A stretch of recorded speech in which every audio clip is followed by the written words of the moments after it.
Hello, it's Love. I'm your relationship alchemist, and I'm the creator of Agape Intelligence, your relationship thought, behavior, and relationship mastery workshops and courses. And hey, it's Sunday, it's February. We are still in the month of love. And I wanted to talk to you guys a little bit and give you some tips and maybe some understanding about a few things. I get a lot of questions from people about, well, love, how did you have and get the relationship that you have with your husband? And how did you find such a great man who admires you, who adores you, who loves you so much, who is so supportive of you? Well, I got to tell you something, guys. I didn't start there because your girl here, I could pick a fool. I could really pick a fool. If there was like a game show on Pick a Fool, I'd always win it. All right. And a part of the problem was that I was looking outside of myself for somebody else to validate me, for somebody else to give me the love that I felt that I deserved or didn't get, and all those things. And I have to admit to you guys that I'd been sexually active since I was like 14 years old. I was looking for love in all the wrong places, and I found all the wrong things, right? So I don't want that for you. And I know women, and I'm really talking to women today because I know women who have gone from relationship to relationship. They've given all of their heart, they're given all of their love, and we tend to do that as women. We give all of ourselves, and it's a part of our brain. It's a part of a way that we're made as women. It's why we can have children and be so nurturing, most of us. Okay, so back to me picking fools. I was picking fools because I didn't understand in my 20s or my 30s that I mattered and I was important. And that's why we do so much at Agape Intelligence, to help you understand, and we give you the tools and techniques and skills to help you understand that you matter and you're important. And we start with self-study. Because the one thing we don't do as human beings is study ourselves. So how are you going to tell somebody what it is that you want, how you want to be loved, how you want to be taken care of, what you deserve, if you don't know yourself? Good question, right? Right. I had to go back and I had to really take a look at me. And I had to study, why was I having such behaviors? What was it that I believed about myself?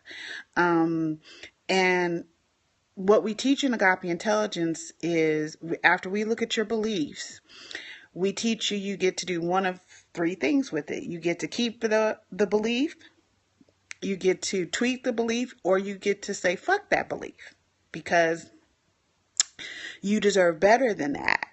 And once you get down to what you deserve, we start talking about boundaries. And usually what happens with people is they make up boundaries when they're pissed off. Nobody's ever going to do such and so to me again, and whatever.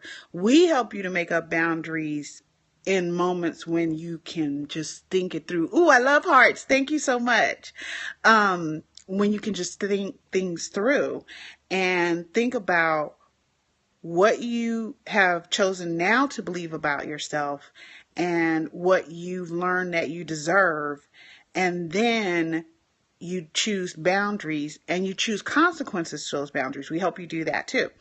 So I went through all this research and I went through all these studies, and I went back to school and took psychology, which is like coursework of so many psychology courses, it's not funny. And what I found out in the psychology courses is this: by about the second one, I was like, yeah, what's wrong with everybody else? They all got problems. There's no good men out there, and all the things that I wanted to believe. By the 7th psychology course, I was like, oh, it's me. It's my beliefs. It's going on. It's what's going on in my head that's making me choose certain actions. That's drawing the wrong person to me.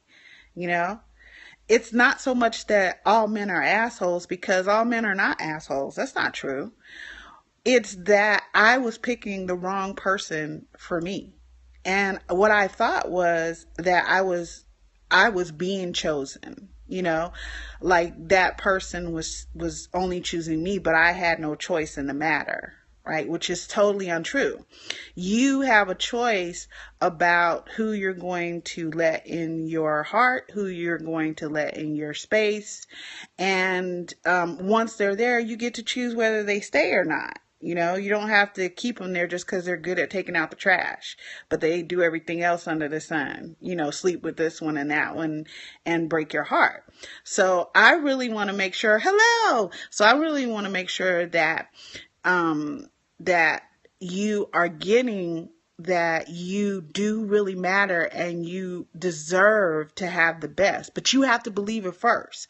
So once I started getting that and studying myself and understanding what my beliefs were about me and understanding what my worth was, because for all of my intellect, for all of my being a philosopher, I was an RN, I raised my children by myself, for all of my abilities, I still didn't get what I was worth.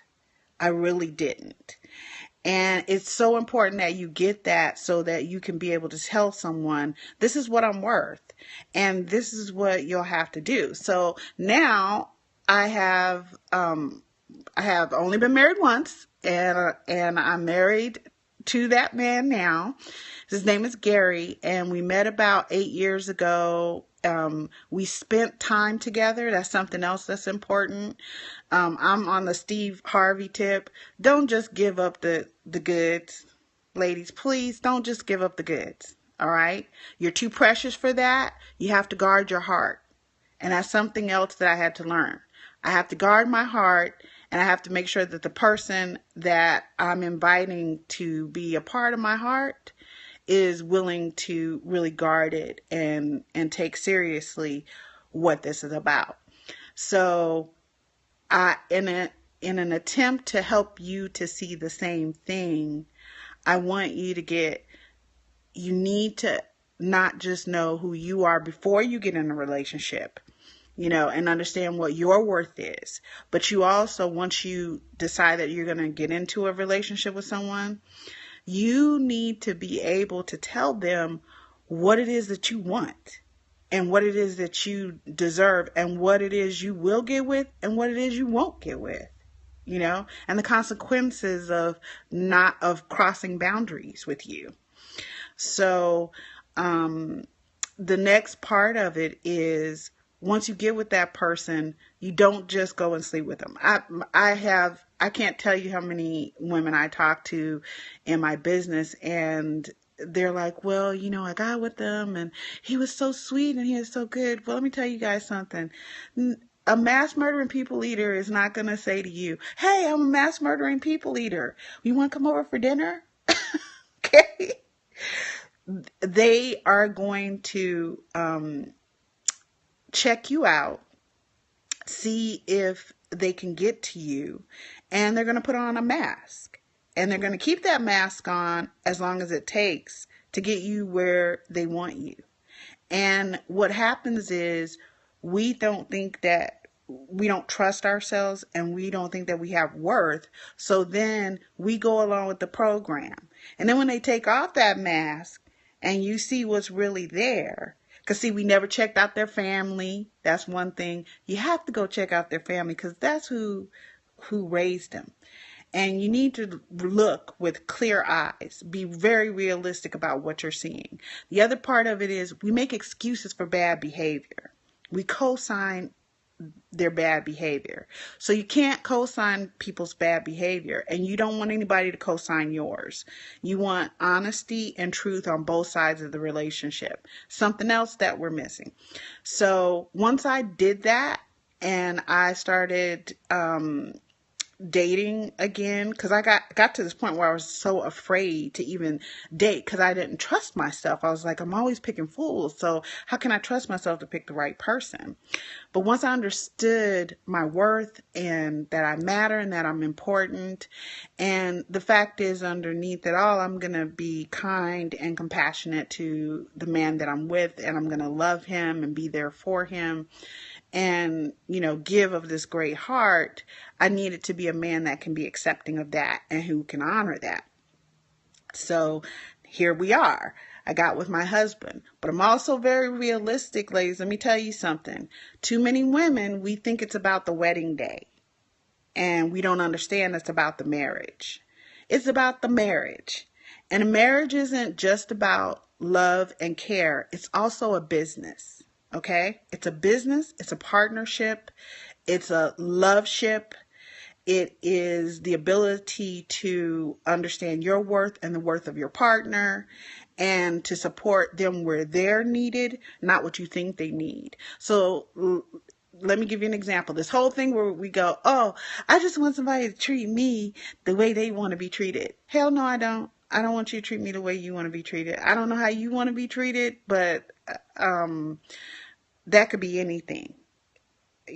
Everybody's not used to that. So you have to decide how you want to be treated and what you want. And that's something that I worked with my husband on too. We had to talk about those things. And so we spent a couple of months getting to know each other. And yes, I did a background investigation and all kinds of stuff, because let me tell you something. Do you hand over your wallet to just somebody you don't know? Do you hand over your purse to somebody you don't know? Do you just leave it and go, oh, I met you and you seem so sweet, so I'm just going to hand over my bank account to you and my purse or my wallet to you and because you're cute? Hell no, you don't. So you have to think that way about your heart. You have to understand that your heart is far more precious than whatever's in your wallet, guys, or women, whatever's in your purse. You have to really consider that, because you're so precious, because you matter so much, because you're important, because you're a VIP, that you have to get to know the person that you hand your heart over to, just like you would your wallet. Okay.